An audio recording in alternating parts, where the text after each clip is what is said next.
People often think that new designs are better when it comes to planes.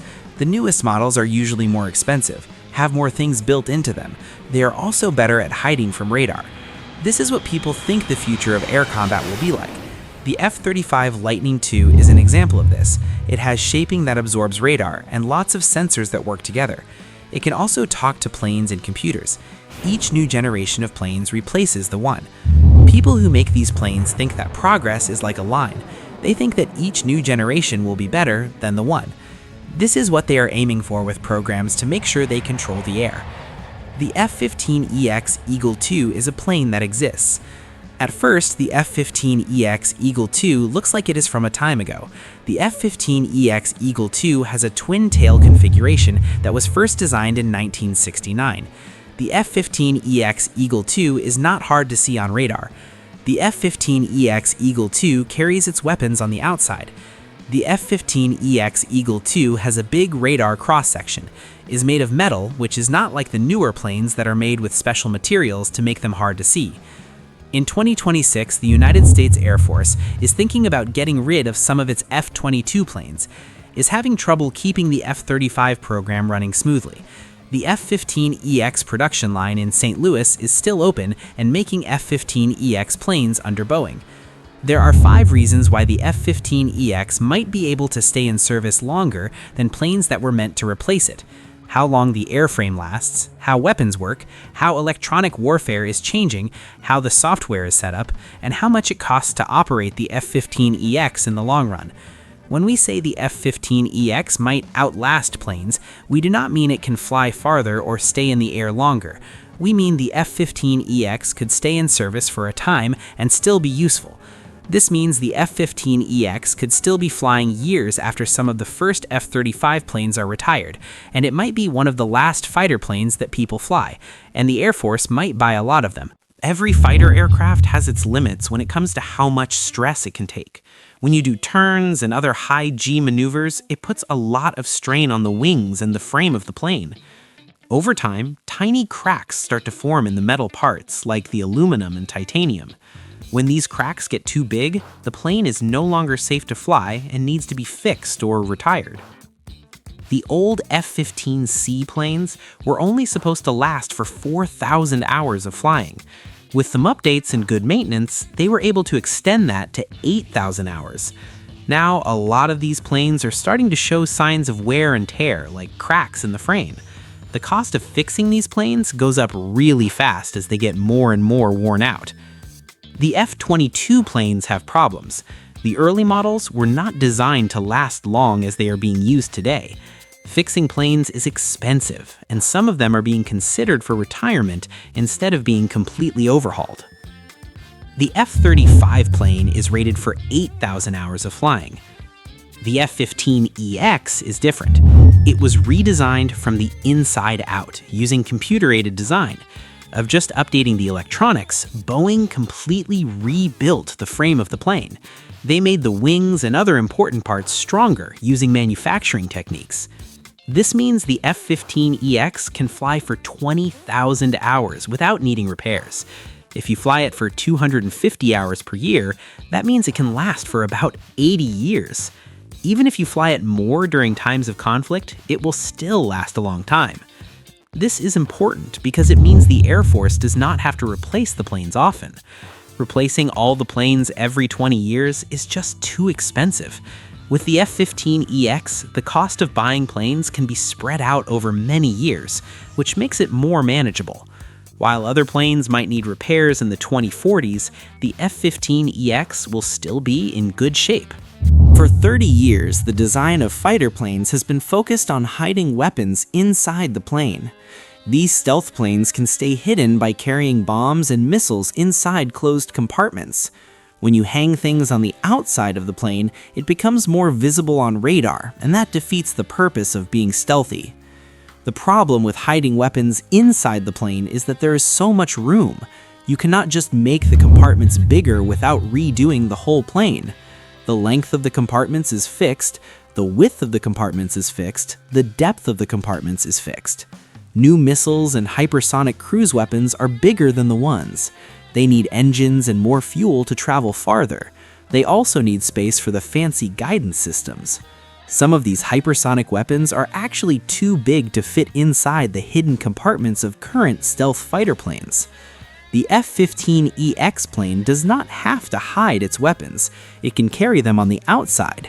It has a strong spot in the middle that can hold really big and heavy things, up to 7,000 pounds and 22 feet long. This means it can carry powerful missiles that can hit important targets from really far away. The F-15EX can also carry a lot of air-to-air missiles, up to 12 in the setup. With some new equipment, it could carry even more. The F-35A plane, on the other hand, can normally carry 4 air-to-air missiles inside, or 6 if it is specially modified. In an intense fight, it is really important to have a lot of missiles. You might have to shoot at a lot of targets. You might not have time to reload. If a plane runs out of missiles, it has to leave, even if it still has fuel.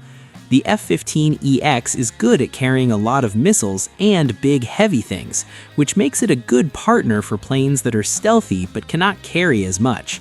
It can provide options for hitting targets, and that makes it very useful. The F-15EX does not depend on being hard to see. The F-15EX strategy for staying safe is based on warfare.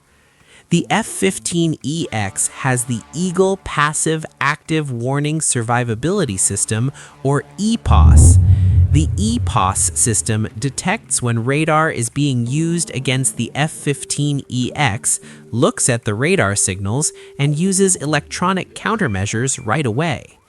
The EPAWSS system uses digital radio frequency memory to capture radar signals that are sent to the F-15EX, change them, and send them back in a way that's misleading. The F-15EX can make it seem like there are targets and hide the real position of the F-15EX in a cloud of electronic noise. Being stealthy makes it less likely that the F-15EX will be detected. Electronic warfare tries to stop the enemy from tracking and targeting the F-15EX, even if the F-15EX is detected. Some radar systems can detect aircraft like the F-15EX from very far away.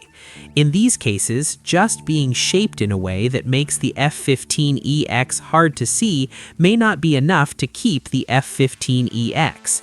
The F-15EX can use attacks to make it harder for the enemy to target the F-15EX or create confusion in the enemy's air defense systems. The plan for using the F-15EX in the 2030s involves using layers. Stealth aircraft like the F-15EX will first try to disable the enemy's air defense systems.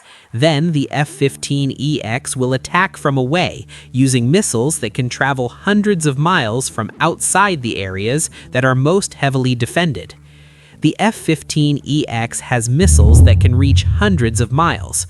This means that the F-15EX can stay safe not by being hard to see, but also by being far away, working together with other aircraft and using electronic protection. The way we fight in the air it is becoming more about the software that is used.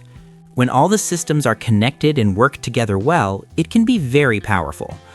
When everything is connected too closely, it can be really hard to make changes and upgrades. If the systems that control the mission and the basic flight of the plane are closely connected, then adding new things can be very complicated and take a long time. The F-15EX was made to use an open mission systems architecture. This means that the parts of the system that control the mission are separate from the parts that control the flight of the plane. The Advanced Display Core Processor 2 is very fast. It can do about 87 billion things per second. It also supports kinds of software that can be added and removed easily. So, if we want to add sensors or new ways of targeting or new electronic warfare tools, we can do it without having to change the basic systems of the plane. If someone comes up with a way of targeting or a new electronic attack technique, we can add it to the plane without having to rewrite all the software. This means that the plane can keep up with threats even as the hardware gets older. The F-15EX can keep being a plane for a long time because it can add new things quickly. This is important because the threats that the plane faces are always changing, and the plane needs to be able to change. The Air Force is putting a lot of money into Collaborative Combat Aircraft, or CCA. These are systems that work with planes that have people in them. To make many autonomous platforms work together, you need a lot of bandwidth, processing power, and people to watch over them. The F-15EX still has 2 seats. The pilot flies the plane. The other person in the plane can focus on managing the mission, putting sensors together, and working with drones. As unmanned systems get better and there are more of them, it becomes really important to spread out the work. A person in the plane can watch over the platforms, look at important data, and change what needs to be done right away. The F-15EX is a plane for being in charge because it has an open system and can process a lot of information. This makes it perfect for working with a team of planes that have people and planes that do not have people. The F-15EX has some limitations. It does not have the ability to sneak up on people. It cannot go into the most heavily guarded airspace by itself. Some countries, like China, have good defense systems that make it hard for the F-15EX to get in. Sometimes the F-15EX would need help from planes that can sneak up on people and from electronic warfare support to stay safe. The way the F-15EX is shaped is old-fashioned. It uses fuel than other planes that are designed to sneak up on people because it has more drag. The F-15EX cannot fly fast for a long time when it is carrying weapons like the F-22 can. When it comes to buying the F-15EX, there are a lot of things to think about. The government has to think about how much money it has and what is best for the country politically. The company, Boeing, and its factories also play a role in what planes the government decides to buy. The F-15EX is not good at everything, so it needs to work with planes to get the job done. The F-15EX is a plane that is built to last. It has a lot of space, it can be used in different ways, and it is affordable. The F-15EX has a body that can fly for 20,000 hours without needing major repairs, which means it does not need to be fixed as often. The F-15EX can also carry weapons on the outside, which is good for fighting in the future. The F-15EX has electronics that help it survive by disrupting the enemy's systems rather than just trying to hide. The F-15EX also has software that's easy to update, which means it can be made better quickly. The F-15EX has systems that are already proven to work, which makes it easier to keep them running. Being able to sneak up on the enemy is still very important for planes today. However, being able to survive in a fight is not about being sneaky, it is also about being far away, using electronic attacks, having weapons that can shoot from far away, and working well with other planes. Some planes are designed to be really good at sneaking up on the enemy and to work well with systems, and these planes might be really good at the beginning of a fight. Other planes, like the F-15EX, are designed to be able to carry a lot of weapons, fly for a time, and be easy to upgrade, and these planes might be really good for a long time after the fight starts. For those reasons, the F-15EX will probably still be used by the Air Force well into the 21st century, long after people have stopped arguing about what generation of plane it is.